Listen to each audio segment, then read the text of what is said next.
नमस्कार, प्रिया Singh voice channel में आपका स्वागत है।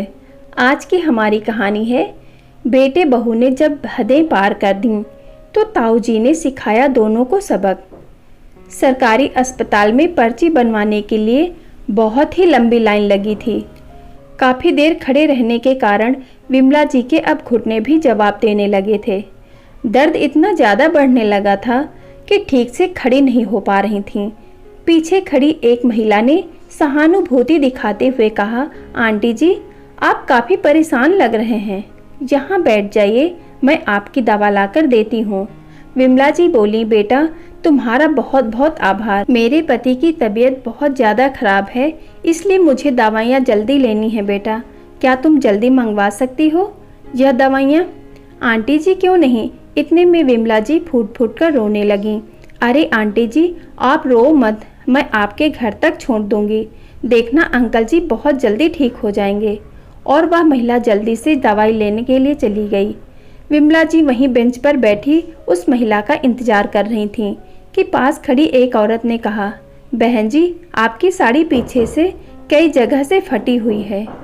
विमला जी ने झूठ बोलते हुए कहा, हाँ बहन जी, वह मैं रिक्शे में आ रही थी तो उसमें मेरी साड़ी फंस गई थी, बस वहीं फट गई होगी। उस महिला ने विमला जी को दवाई दी और घर तक छोड़ने आई। विमला जी ने घर आकर अपने पति को दवाई खिलाई और उन्हें आराम करने के लिए बोल दिया। इतने में बहू बेटे भी शॉपिंग करके आ गए थे। बहू के भाई की शादी थी। प्रीति अपने पति से कह रही थी, देखना प्रभात, पूरी बारात में मैं दिखाई दूंगी, पूरे 10,000 की साड़ी में राजकुमारी लगूंगी। अगले दिन बहू बाजार जा रही थी तो विमला जी ने बहू से कहा, बेटा मेरी 2 साड़ियाँ तुम ला दोगे क्या? मैंने तुमसे पहले भी कितनी बार कहा है।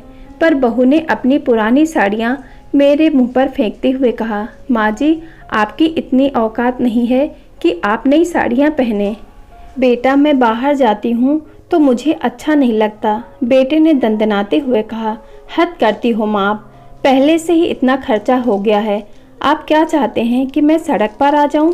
और प्रीति ने आपको अपनी पुरानी साड़ी दे तो दी, एक तो आपने और बाबूजी ने नाक में दम करके रखा है, जब देखो बस पैसों के लिए हाथ फैलाने आ जाती हो, जैसे मेरे पास कोई पैसों का पेड़ हो। और हाँ, आज के बाद मेरे पास आप दोनों पर खर्च करने के लिए पैसे नहीं हैं, और वैसे भी माँ अब बाबूजी ज़्यादा दिन के मेहमान नहीं हैं, तो फिर क्यों आप मेरे पैसे बाबूजी की दवाई पर फिजूल खर्च करवा रही हैं? अरे मरना तो उन्हें वैसे भी है, मैं आप लोगों को देखूं या अपने बेबी बच्चों को। इतने में बहू ने आवाज़ लगाते हुए कहा, प्रभात जी जल्दी आइए वरना रस मलाई गर्म हो जाएगी। आता हूँ जान, तुम कमरे में लेकर तो चलो। बेटी की बातें सुन विमला जी के पैरों तले जमीन खिसक गई। प्रभात ने हर बात इतनी जोर से कही थी कि अंदर आराम कर रहे आनंद जी ने सारी बातें सुन ली थीं। पत्नी की बेइज्जती देखकर आनंद जी की आंखों में आंसू आ गए, मगर बेचारे कर भी क्या सकते थे। विमला जी भी रोते हुए अपने पुराने दिनों में चली गई थीं। प्रभात आनंद जी का इकलौता बेटा था। बड़ी मिन्नतों के बाद वह दिन आनंद जी और विमला जी की जिंदगी में आया था। इतनी मुश्किलों से गुजरकर कैसे विमला जी एक छोटे से बिस्तर पर गुजारा कर लेती थीं। प्रभात जब बिस्तर गीला कर देता था तो खुद उसे अपनी जगह सूखे में सुला देती थीं और खुद गीले में सोती थीं। सोए भी कहाँ थीं, उस गीले में किसी को नींद कहाँ आने वाली थी। रात रात भर उसकी लंगोटी बदलती और उसे दूध पिलाती थीं। कई रात तो बेचारी यूं ही जागकर गुजार देती।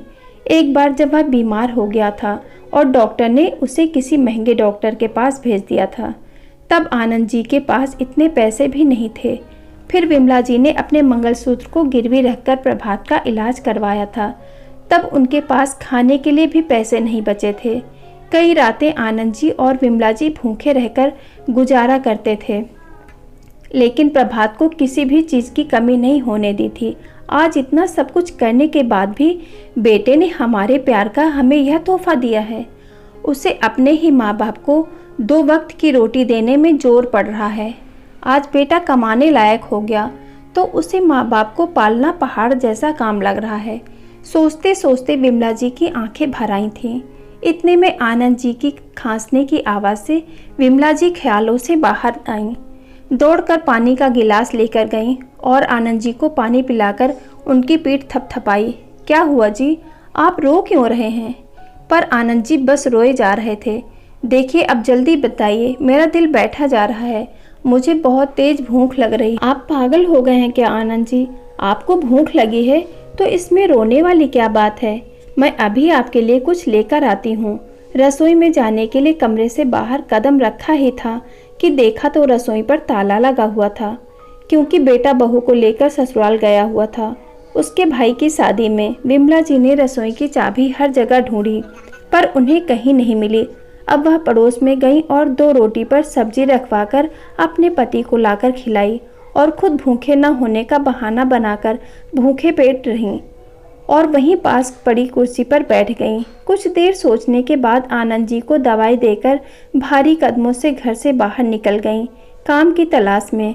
कब तक पति को दूसरे से मांग मांग कर रोटी खिलाती रहूंगी? आखिर चलते चलते विमला जी सड़क के किनारे बेहोश हो गईं, तो पास से जाती एक महिला ने उन्हें सहारा दिया। चम्मच से विमला जी के मुंह में पानी डाला। बहुत देर के बाद उन्हें होश आया। अम्मा जी, मैं डॉक्टर त्रिपाठी, आप सड़क के किनारे बेहोश हो गई थीं, इसलिए मैं आपको अपने घर ले आई। क्या हुआ आपको? आप बहुत परेशान और कमज़ोर लग रहे हैं। ऐसा लगता है जैसे आपने कई दिनों से खाना भी ना खाया हो। मैं आपके लिए खाना लेकर आई हूँ। आप पहले खाना खा लीजिए, वरना आप फिर बेहोश हो जाएंगी। डॉक्टर त्रिपाठी के मुंह से यह सब सुनकर विमला जी फूट फूट कर रोने लगीं। बरसों का दर्द अब आंसू बनकर बहने लगा था। क्या हुआ अम्मा जी, मैंने कुछ गलत कह दिया क्या? नहीं बेटा, तुमने कुछ गलत नहीं कहा, विमला जी थोड़ा जागते हुए बोली। बेटा, क्या मैं यह खाना अपने पति के लिए लेकर जा सकती हूँ? वरना उनको रात को बिना खाए ही सोना पड़ेगा। अम्मा जी आप रो मत, आप शांत होकर यह खाना खाइए, तब तक मैं उनके लिए भी खाना पैक करवा दूंगी। डॉक्टर त्रिपाठी ने विमला जी के आंसू पोंछते हुए कहा। विमला जी ने आज कई दिनों के बाद पेट भरकर खाना खाया था। खाना खाने के बाद डॉक्टर त्रिपाठी ने विमला जी से पूछा, क्या बात है अम्मा जी, आपकी कोई औलाद नहीं है क्या? विमला जी ने रोते रोते डॉक्टर त्रिपाठी को सब कुछ बता दिया था। विमला जी की बातें सुनकर डॉक्टर त्रिपाठी की आंखों में भी आंसू आ गए। बेटा, मुझे कोई काम दे दो, मैं झाड़ू बर्तन कुछ भी करूँगी। नहीं अम्मा जी, आप कैसी बातें कर रहे हैं? आप रोज आकर दोनों वक्त का खाना यहाँ से ले जाया करना, डॉक्टर त्रिपाठी ने विमला जी से कहा। विमला ने आंसू पोंछते हुए कहा, नहीं बेटा, हम तुम पर बोझ नहीं बनना चाहते। डॉक्टर त्रिपाठी ने बहुत मना किया, लेकिन विमला जी नहीं मानी। ठीक है अम्मा जी, मेरे घर में वैसे तो हर काम नौकरानी करती है, लेकिन हाँ, मेरा एक छोटा बेटा 3 साल का, आरव नाम है उसका, बस आप उसका ध्यान रख लीजिएगा, क्योंकि मैं सुबह निकलती हूँ और शाम को ही वापस आती हूँ, इसलिए मुझे उसकी चिंता भी लगी रहती है। न जाने कितने बरस बीत गए थे उन्हें यह सब खाए हुए। दही जलेबी देखकर आनंद जी की आंखों में आंसू आ गए। विमला, तू सारे पैसे मेरे खाने और दवाई में ही लगा देती है, आखिर कब तक तू यह फटी साड़ियाँ सिल सिल कर पहनेगी? मुझे अच्छा नहीं लगता। इतना कहकर आनंद जी फूट फूट कर रोने लगे। आनंद जी, अगर आपने रोना बंद नहीं किया तो यह दही जलेबी मैं अकेले खा जाऊंगी, आपको एक भी दाना नहीं दूंगी। विमला जी हल्की सी मुस्कान के साथ बोली, और आप चिंता मत कीजिए, अब जब आप ठीक हो जाएंगे तो हम फिर साथ चलेंगे बाजार। इतना कहकर विमला जी ने आनंद जी के आंसू पोंछे और उन्हें दही जलेबी खिलाने लगी। आनंद जी ने अभी एक टुकड़ा भी नहीं खाया था कि बहू ने उनके हाथ से प्लेट छीन ली। अरे माँ जी, वैसे तो हरदम बेटे के आगे बेचारी बनी फिरती हैं, और यहाँ देखो दोनों की पार्टी चल रही है। आपके पास पैसे कहाँ से आए? जलेबी लाने के लिए, मेरे अलमारी से चुराई होगी। बहू, वह प्लेट मुझे वापस दे दो। बेटा, आनंद जी का दही जलेबी खाने का बहुत मन था और मैं यह अपने पैसे से लेकर आई हूँ, मैंने तुम्हारे पैसे नहीं लिए। अच्छा, एक तो चोरी, ऊपर से सीना चोरी। अरे बाबूजी को जलेबी खिलाकर क्या मारेगी? रसोई में कल की रोटी और सब्जी रखी है, वह लाकर खिला दो। इतना कहकर प्रीति सारी दही जलेबी वापस ले गई और विमला जी बहू के आगे गिड़गिड़ाती रहीं। इतना क्या कम था कि बहू ने आते ही बेटे के कान भरने शुरू कर दिए। माँ, बाबूजी, आपके अंदर शर्म है या नहीं? अरे आपको पैसे चाहिए थे तो बता देते। अपनी बहू के अलमारी से पैसे चुराकर जलेबी खाते हुए आप दोनों को शर्म नहीं आई? अब मैं तुम दोनों को एक पल भी इस घर में नहीं रखने दूंगा। और बेटे ने माँ बाबूजी का सामान उठाकर घर से बाहर फेंक दिया। विमला जी बेटे के आगे बहुत विनती की, बेटा ऐसा मत करो, मैं तेरे बीमार बाबूजी को लेकर कहाँ जाऊंगी, कुछ तो रहम करो। मैंने तुम दोनों का ठेका नहीं ले रखा है, कहीं भी जाओ, मुझे इससे क्या मतलब।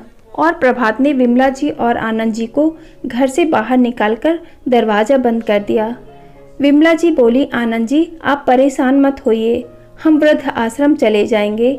और विमला जी ने आनंद जी का हाथ पकड़ा और वृद्ध आश्रम की ओर चले गए।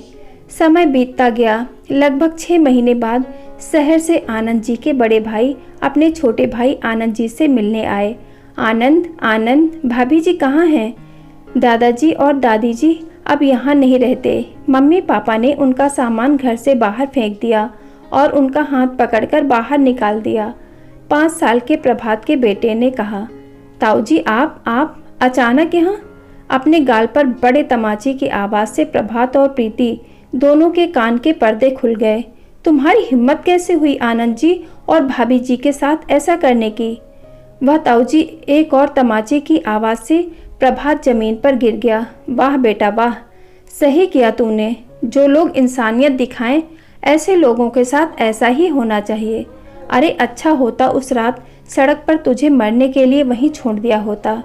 कहना क्या चाहते हैं आप? अपनी जुबान पर लगाम दीजिए ताऊ जी, प्रीति ने कहा। जुबान पर लगाम तो नहीं लगेगी आज, पर तुम दोनों को तुम्हारी औकात और सबक जरूर सिखा कर जाऊंगा। अगर आनंद जी नहीं होते तो आज तू कहीं सड़क पर भीख मांग रहा होता। जिसने तुझे अपना नाम दिया उसी को धक्के मारकर घर से निकाल दिया तुम दोनों ने। लेकिन बस अब और नहीं, यह घर अभी मेरे नाम पर है। अरे मैं तो आधा हिस्सा अपने भाई के नाम करने आया था, लेकिन अब नहीं। अपना सामान बांधो और निकलो यहाँ से। ताऊ जी आप ऐसा नहीं कर सकते। बेटा मैं इस घर का मालिक हूँ, मैं जो चाहूँ कर सकता हूँ। पर हम कहाँ जाएंगे? कुछ तो रहम कीजिए ताऊ जी हम पर। रहम? अरे तुम दोनों ने रहम किया था उन दोनों पर, एक एक अन्न के दाने के लिए तरसा दिया उनको। अरे ऐसे करते भी तुम दोनों की आत्मा नहीं धिक्कारी? ताऊ जी एक साथ में बोलते चले गए, सामान बांधो और निकलो यहाँ से। तुम जैसी औलाद से अच्छा तो इंसान बे औलाद ही रहे। प्रीति और प्रभात दोनों गिड़गिड़ाते रहे, लेकिन ताऊ जी ने उन दोनों को एक न सुनी और आखिर में दोनों को वहाँ से जाना ही पड़ा। आनंद जी के बड़े भाई आनंद जी से मिलने वृद्ध आश्रम पहुँचे।